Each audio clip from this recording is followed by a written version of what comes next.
عظمتیں اور برکتیں کیا ہیں؟ البتہ مختصر یہ ہے کہ اس کی تاثیر کی وجہ یہ سمجھ میں آتی ہے کہ حضرت آدم علیہ السلام کو جب اللہ نے زمین پہ اتارا تو آپ ہندوستان کی سرزمین پر قدم رکھتے ہیں، تو جو پتے آپ لے کر کے جنت سے آئے تھے اس کا سب سے پہلا اثر اگر کسی زمین پر پڑا ہے تو وہ ہندوستان کی سرزمین پر پڑا ہے۔ یوں بھی جو لونگ ہوتی ہے، لونگ کے متعلق روایتوں میں یہ آیا ہے کہ جب حضرت آدم علیہ السلام اللہ کے خوف سے روئے ہیں تو وہ رونے کے جو آنسو ہے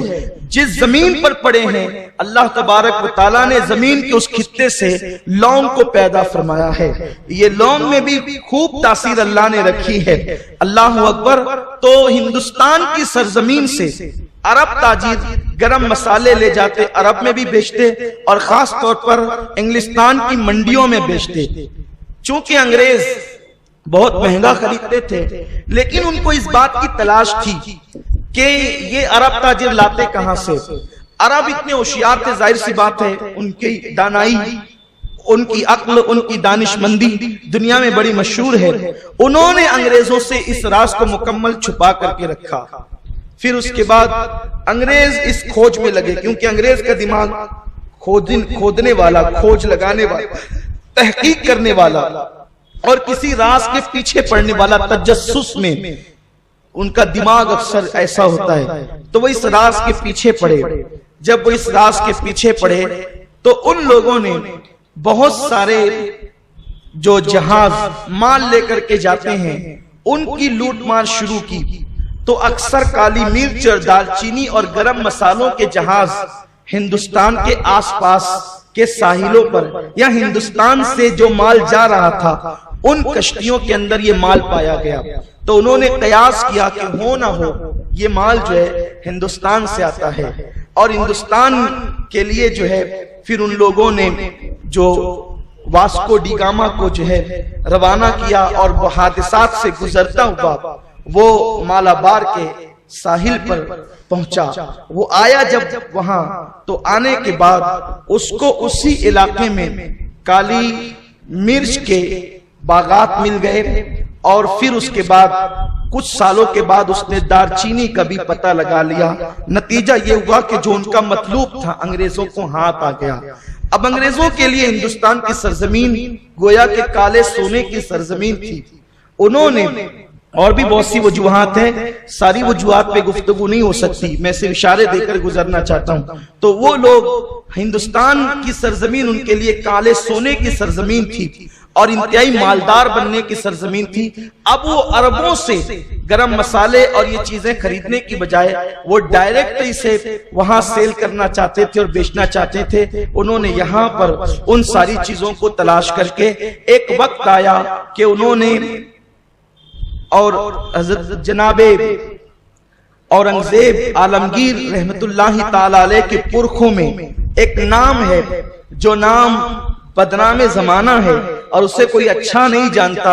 1600 عیسوی میں اکبر اعظم جسے دنیا کہتی ہے، حالانکہ اتنے بزرگ کے پرکھوں میں یہ بندہ ہوتا ہے لیکن یہ تھا بگڑا ہوا انسان۔ اس کے متعلق، اس کے عقیدوں سے متعلق ہم نے کئی مرتبہ مرکز کے اجتماع میں گفتگو کی ہے کہ اس کے عقائد اور نظریات صحیح نہیں تھے۔ یہ بندہ یہ کہتا تھا کہ اذان میں جو اللہ اکبر کہا جاتا ہے اللہ سے مراد اللہ کی ذات ہے اور اکبر سے مراد میری اپنی ذات ہے۔ یہ سورج کو سجدہ کرتا تھا۔ ہندو، مسلم، سکھ، عیسائی، یہودی، پارسی، یہ سب کو ملا کر ایک مذہب اس نے ترتیب دیا تھا اور اس کا نام اس نے دین الہی رکھا تھا۔ وہ مذہب تو کیا ہوتا، گویا کہ وہ الہاد اور بے دینی تھا۔ اکبر اعظم کے زمانے میں جسے دنیا شہنشاہ جلال الدین اکبر مغل اعظم کہتی ہے، اس کے زمانے میں جو ہے وہ انگریزوں نے اجازت لی اور ان لوگوں نے اجازت لے کر یہاں پر باضابطہ طور پر تجارت کا آغاز کیا۔ اس طرح سے ایک تو انگریز آیا کالی مرچ اور دار چینی کے بہانے اس کی تلاش میں، اور بعد میں وہ بحیثیت تاجر اس نے اپنا یہاں تعارف کرایا، اور پھر حضرت شاہ جہاں کے دور میں ان لوگوں نے جہارہ بیگم شہزادی جو بڑی نوجوانی میں بیمار ہوئی تھی اس کا علاج کیا۔ ظاہر سی بات ہے کہ جو ہندوستان کے حکیم تھے، جب بادشاہ کا اعتماد ان حکیموں سے اٹھ گیا،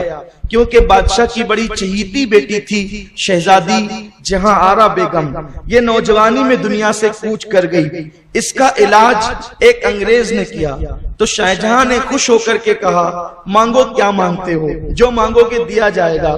تو اس جو ڈاکٹر تھا،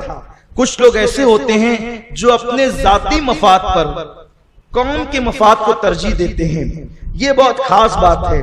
انسان کو جب بھی موقع ملے اسے اپنی قوم کے لیے کچھ کرنا چاہیے۔ اپنے مفاد کے لیے جو لوگ کرتے ہیں ایک دن وہ مٹ جاتے ہیں اور ان کا نام بھی مٹ جاتا ہے، لیکن جو قوم کے لیے کام کرتے ہیں ان کا نام زندہ رہتا ہے۔ تو وہ انگریز ڈاکٹر تھا لیکن وہ اپنے مفاد پر اپنی قوم کے مفاد کو ترجیح دینا چاہتا تھا، اور جہارا بیگم کے علاج کے مقابلے میں اس سے جب کہا گیا کہ مانگو جو مانگو گے دیا جائے گا، تو اس نے ایسٹ انڈیا کمپنی کو ہندوستان میں قانونی حیثیت دلوا دی، اور اس نے یہ کہا کہ ہمیں مراد چاہیے حکومت سے، اور حکومت باضابطہ طور پر ایسٹ انڈیا کمپنی کے وجود کو تسلیم کر لے۔ نتیجہ یہ ہوا چونکہ بادشاہ یہ کہہ چکا تھا کہ جو مانگو گے دیا جائے گا، نتیجتاً جو ہے وہ انگریزوں کی اس کمپنی کو ایک قانونی حیثیت سے تسلیم کر لیا گیا۔ یہ بہت خاص بات ہے۔ ایک اور بھی واقعہ لکھا گیا ہے جو بات کا ہے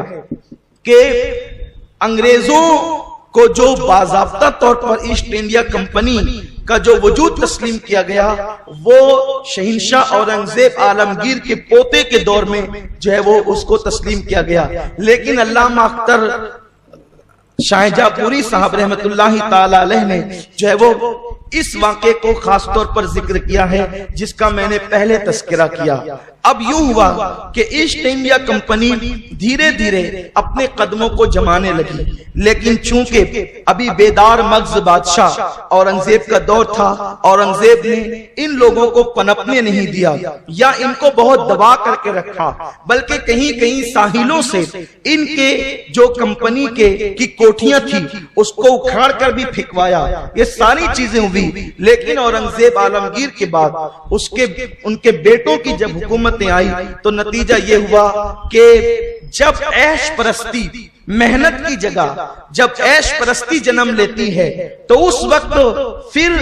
جو ہے وہ حکومتوں کا خاتمہ ہو جاتا ہے۔ اورنگزیب کا نقطہ نظر یہ تھا کہ وہ بندہ پورے ملک ہندوستان پر اکھنڈ بھارت پر حکومت کرنے کے باوجود کبھی بیت المال سے ایک ٹائم کی روٹی لے کر کے نہیں کھاتا تھا، بلکہ قرآن شریف لکھ کر ٹوپی سی کر وہ اپنا گزارا کرتا تھا۔ اور اورنگزیب عالمگیر رحمت اللہ تعالی علیہ جب کوئی ٹوپی فروخت کرنے جاتا تو فرماتے کسی خریدنے والے کو یہ مت بتانا کہ یہ ٹوپی اورنگزیب نے سلی ہے، کیونکہ اگر تم یہ بتا دو گے تو ممکن ہے کہ وہ زیادہ رقم دے کر کے خریدے گا تو کہیں میرا اجر ضائع نہ ہو جائے۔ اس شان سے اس نے زندگی گزاری، لیکن اولاد اولاد ہوتی ہے، اولاد کوئی ضروری نہیں ہے کہ باپ کے نقش قدم پر چلے، اور پھر اولاد عیش پرست ہو گئی اور پھر بیٹوں سے زیادہ پوتے عیش پرست ہو گئے، اور پھر ایک وقت وہ آیا کہ بہادر شاہ کے دور پر آنے تک کے یہ لوگ وظیفہ خوار بادشاہ کی حیثیت سے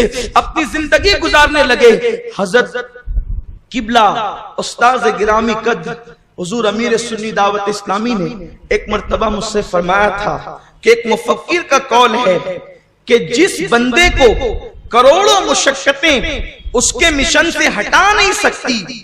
اس بندے کے قدموں میں عیش و عشرت کے سامان ڈال دیے جائیں وہ بندہ اپنے مشن سے ہٹ جاتا ہے۔ جس کو مشقتیں مشن سے نہیں ہٹا پاتی ہے اسے عیش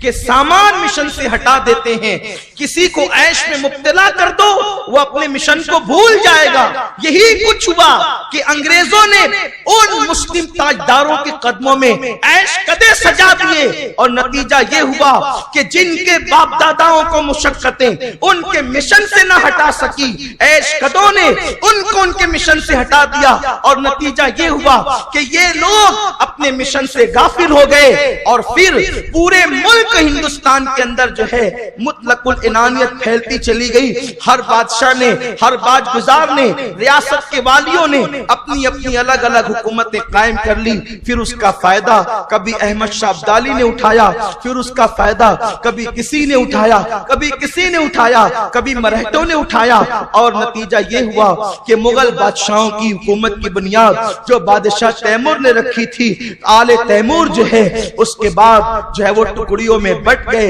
اور وظیفہ خار جو ہے بادشاہ بن کر اپنی زندگی کو گزارنے لگے. اس سے انگریزوں کو موقع ملا. انگریزوں نے ملک ہندوستان پر دھیرے دھیرے صوبہ جات پر حکومت کے جو ہے وہ